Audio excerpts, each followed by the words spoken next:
عسلامتكم ومرحبا بكم. اليوم رجعت لكم بوصفة تونسية زمنية. حاجة بنينة بنينة برشا برشا، وأكيد برشا تونسية يعرفوها، لكن ثم أستوس برشا ما يعرفوهش. أنا لهنا عملت المطبقة اللي هي معروفة في الجنوب التونسي، مشهورين بها، لكن أنا سبيسياليتي هذية اللي تكون مطبقة بالسلطة المشوية. هي معروفة أكثر في الشمال الغربي، وبالحق بنتها عالمية. أو كما يستعملوش الطماطم والفلفل هكا في وسطها، لكن يحضروا لها سلطة مشوية أكوتي. لهنا باش نوريكم الوصفة، وإن شاء الله يا ربي تتبعوها وتعملوها وتشوفوا البنة متاع حاجة اسمها محجوبة. نحن في الشمال الغربي نسميوها محجوبة، ما نسميوهاش مطبقة. به لهنا خديت السميد والفرينة، نجموا تاخذوا الكونتيتي اللي تحبوا عليها نتوما. حطيت معاها شوية ملح وشوية زيت زيتونة، وحطيت معاها هكا نتفة متاع خميرة جاتو، وعجنتها بالكدا بالكدا كيما تشوفوا فيها هكايا. ونحيتها انا الحقيقة من الماكينة، نحيتها وحبيت ان معناها نشوف العجينة بيديا. لازمها تتعجن مليح مليح، ولازمها تكون طرية كيما عجينة الملاوي بطبيعة الحال، اكيد تعرفوها. هكا العجينه متاعي حاضره، باش نخليوها ترتاح شويه، باش نحط لها زيت زيتونه، نشبعها بالزيت زيتونه ونخليوها ترتاح حتى للي نحضروا الخليط متاع المحجوبه متاعنا.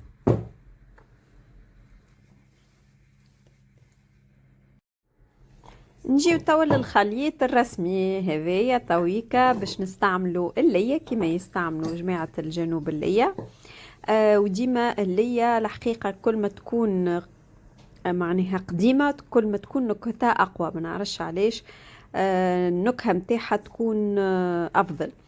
به لهنا حطيت اللية متاعي، حطيت ثوم وحطيت تابل، وباش نضيف معاهم هريسة عربي ونهرسوهم مع بعضهم للي نتحصلوا على خليط يكون متناسق مع بعضه، تكون كيما العجينة هكايا يابسة شوية، بلوتو طرية شوية.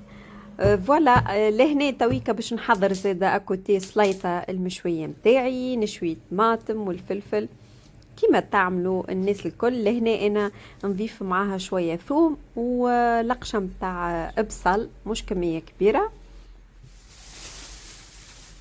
ونجيو نقشروا سليطتنا. لهنا حطيتها جوست في الساك هذاك باش القشره في ساعه تطير كيما الناس الكل اللي يعملوها. جوست توضيح للناس اللي ما يعرفوش السلطه المشويه، بالحق جربوا سلطه المشويه التونسيه وتفكروني.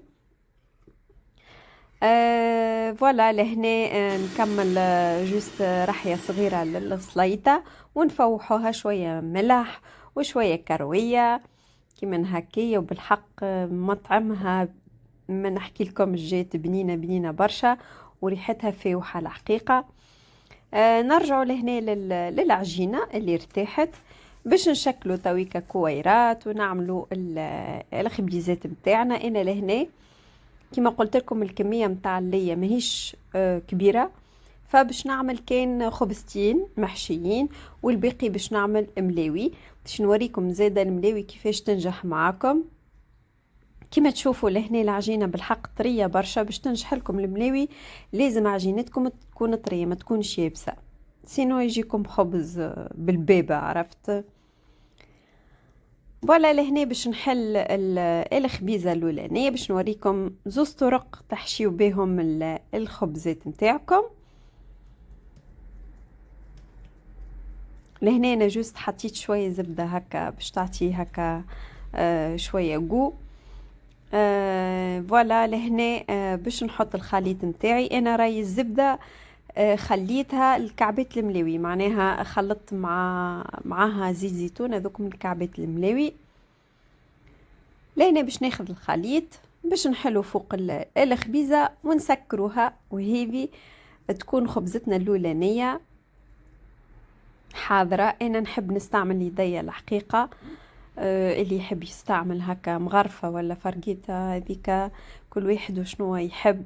انا نحب كل شيء بداية الحقيقة تعطي هكا نكهة، ما نعرفش هكا نحسها نكهة اخرى. نحلو الخبيزة متاعنا ونحطوها تويكا في الطاجين باش تطيبلنا. وباش نوريكم زاده طريقة أخرى زاده تنجموا تعملوا بها الخبيزة متاعكم.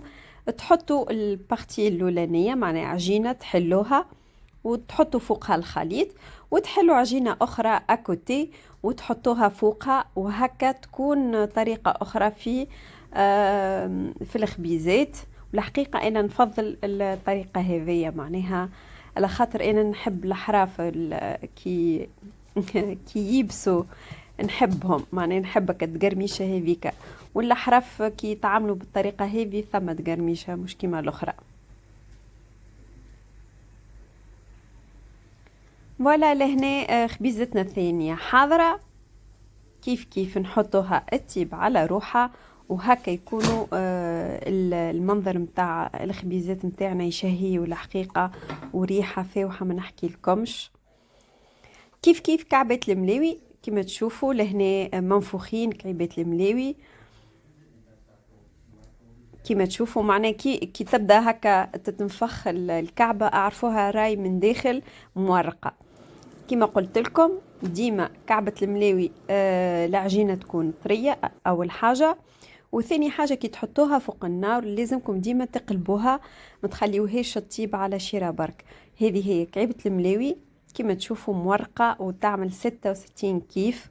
ان شاء الله يا ربي تتبعوا الوصفة اللي عطيتها لكم. هذه وصفة المحجوبة، في الجنوب يقولوا لها مطبقة، لكن في الشمال الغربي يقولوا لها محجوبة. بطريقتنا احنا بالحق بنينة برشا، ما عليكم كان تجربوها. وان شاء الله يا ربي الفيديو يعجبكم، وان شاء الله يا ربي نلقى دعمكم وتكونوا اصدقائي على اليوتيوب بالاشتراك اكيد متاعكم وتفعيل الجرس اكيد. نشوفكم في وصفات جديدة، وما تنسوش تجربوا المحجوبة وتقولوا لي رايكم. في الامان.